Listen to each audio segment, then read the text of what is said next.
नमस्कार साथियों, आपका फिर से स्वागत है आपके अपने YouTube channel Hindi with doctor DK. मैं डॉक्टर धनेश कुमार आपके सामने एक नया टॉपिक, नया प्रकरण लेकर के आया हूँ, जिसको हम कहेंगे संज्ञा। देखिए, इस चैनल पे आपको writ, teacher first grade, second grade, third grade और जेएलओ की जो भर्ती अभी आ रही है नवंबर में, जिसकी डेट है वो आ चुकी है, और इसके साथ ही केवीएस दिल्ली अधीनस्थ बोर्ड है, वो जो परीक्षाएं हैं जिसमें हिंदी के प्रश्न पूछे जाते हैं, जिनमें व्याकरण के जो टॉपिक हैं, क्योंकि आप लोगों की एक डिमांड थी कि व्याकरण के जो टॉपिक हैं जैसे संज्ञा, सर्वनाम, उपसर्ग, प्रत्यय, संधि, समास, ये सब हमें करवाए जाएं। तो आप लोगों की ही डिमांड पे मैंने ये एक श्रृंखला चलाई है, जिसमें हम ये चीज़ें हैं वो शुरुआती दौर से पढ़ेंगे। देखिए, विकारी शब्द यानी कि विकार, जिनमें हम क्या कर सकें, विकार, जिसमें परिवर्तन कर सकें, उसे हम क्या कहेंगे, विकारी शब्द। अब देखिए, संज्ञा, जिसे हम क्या कहते हैं, नाउन। सबसे पहले संज्ञा की परिभाषा देखेंगे तो संज्ञा क्या है। संज्ञा तो देखिए, इस संपूर्ण ब्रह्मांड में, इस संपूर्ण सृष्टि में, संपूर्ण पृथ्वी में, संपूर्ण रूप से हम देखें तो जो भी पदार्थ हमें अपनी आंखों से दिखाई देते हैं, अपनी आंखों से, अपनी नजर से हमें जो दिखाई देते हैं, उसे, और साथ साथ में जिनका मन से अनुभव किया जा सकता है, अर्थात समग्र रूप से हम कहें तो आप देख सकते हैं इस संपूर्ण ब्रह्मांड में जो कोई भी पदार्थ हमें अपनी आंखों से दिखाई दे तथा जिसका मन से अनुभव किया जा सके, यानी कि आंखों से आपको क्या दे, दिखाई दे, और साथ में अनुभव। क्योंकि एक चीज होती है जो हम आंखों से देख सकते हैं, एक चीज होती है जो हम अनुभव कर सकते हैं, फीलिंग कर सकते हैं। वो जो सारी चीजें हैं वो किस में आ जाएगी, आपकी संज्ञा के नाम से आ जाएगी। जैसे आप देखेंगे कि पेन है, पेन को आप आंखों से देख सकते हैं, कलम, पेन को ही कहते हैं, पुस्तक, ठीक है। इसके अलावा मान लो कि चीनी, ये चीजें क्या है, हम आंखों से देख सकते हैं। इसके अलावा हम देखें जैसे बचपन है, बचपन को अनुभव किया जा सकता है। बुढ़ापा, बुढ़ापा को भी आप क्या करते हैं, भी आप खुद का तो देख सकते हैं, साथ साथ में इसको आप अनुभव है वो कर सकते हैं। उसके बाद देखो, दुख है, सुख है, ये जो सारी चीजें, यानी कि दो बातें आपको ध्यान में रखनी है कि जो हम एक आंखों से देख सकते हैं और एक अनुभव कर सकते हैं, इस संपूर्ण ब्रह्मांड सृष्टि में जो भी चीजें इन चीजों के रूप में हम देख सकते हैं, उनको हम प्रमुख रूप से क्या कहेंगे, संज्ञा कहेंगे। एकदम शॉर्ट रूप से परिभाषा है, इसको आप देखेंगे तो कई किताबों में आपको ऐसा भी मिला, किसी व्यक्ति, वस्तु, स्थान, तो उस संपूर्ण सृष्टि में सारी चीजें आ गई, वस्तु भी आ गया, पदार्थ भी आ गया, व्यक्ति भी आ गया, सब आ गए, तो सबको हमने क्या कर लिया, इसमें देख लिया। अब बात करते हैं संज्ञा के भेद, यानी कि जो आपकी संज्ञा है इसके कितने भेद होते हैं, कितने प्रकार होते हैं। तो संज्ञा के प्रमुख रूप से 3 भेद माने जाते हैं। व्यक्तिवाचक संज्ञा, 2 नंबर पे क्या हो जाएगी आपकी, भाववाचक संज्ञा, और 3 नंबर पे आपकी हो जाएगी जातिवाचक संज्ञा। देखिए, व्यक्तिवाचक संज्ञा, भाववाचक संज्ञा और जातिवाचक संज्ञा। और इसके बाद हम देखते हैं व्यक्तिवाचक संज्ञा में क्या चीजें आएगी, भाववाचक में क्या आएगा, जातिवाचक में क्या आएगा। तो चलिए, व्यक्तिवाचक जो संज्ञा है, उस संज्ञा में आप क्या देखते हैं, यदि कोई संज्ञा शब्द एक व्यक्ति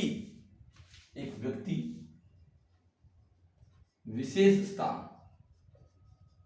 एक व्यक्ति विशेष स्थान को, विशेष वस्तु, यानी कि सार रूप में हम देखें तो अपने सामने एक निष्कर्ष निकल के आएगा, यदि कोई संज्ञा शब्द एक व्यक्ति विशेष, स्थान विशेष और वस्तु विशेष, 3 चीजें हैं, व्यक्ति विशेष, स्थान विशेष और प्रमुख रूप से आपकी क्या आ जाएगी, वस्तु विशेष। तीन चीजें, व्यक्ति विशेष, स्थान विशेष और वस्तु विशेष, तीन चीजें इसमें शामिल की जाएगी, उसे हम व्यक्तिवाचक संज्ञा है वो कहते हैं। देखिए मान के चलो राम, जयपुर, कोई भी वस्तु ले लो, टेबल ले लो, कुर्सी ले लो, ये सारी चीजें किसमें आ जाएगी, व्यक्तिवाचक संज्ञा के अंतर्गत शामिल है वो कर दी जाएगी। अब देखिए जातिवाचक संज्ञा, 2 नंबर पे क्या है आपकी, जातिवाचक संज्ञा।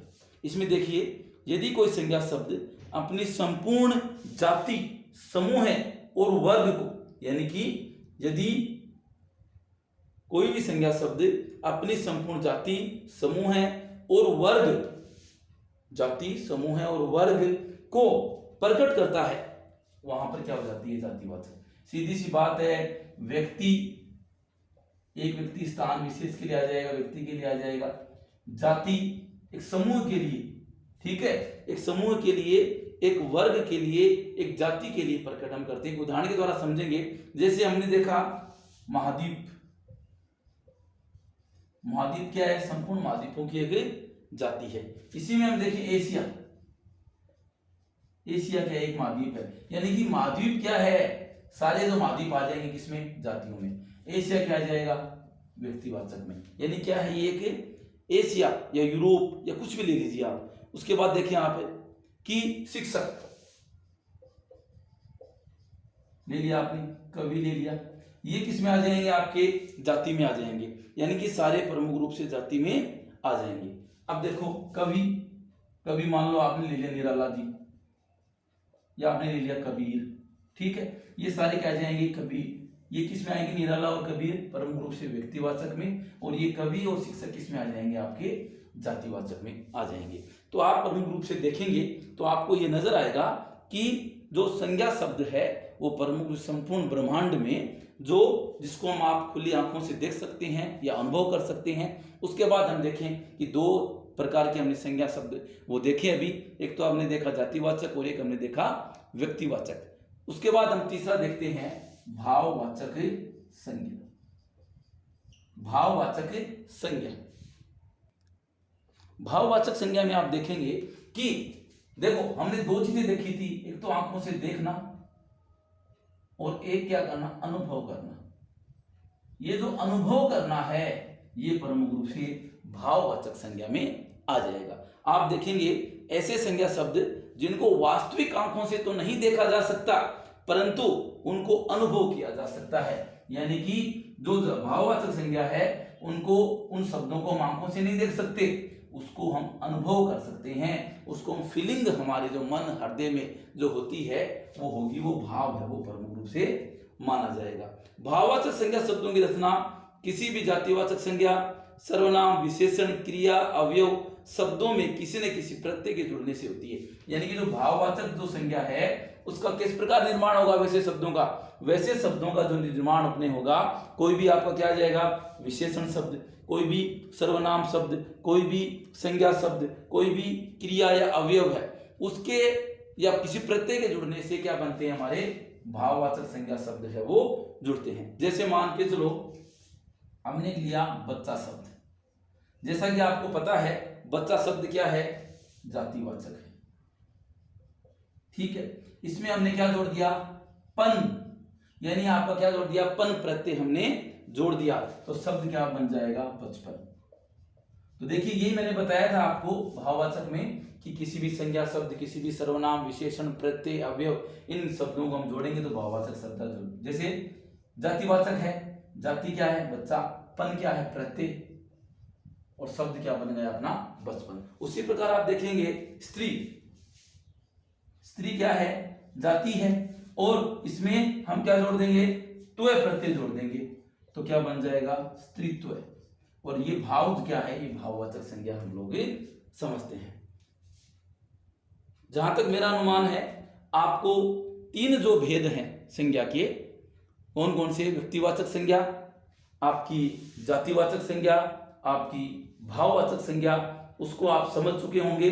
मैंने एकदम शॉर्ट ट्रिक से, एकदम सरल तरीके से आपको ये बताने का प्रयास किया है।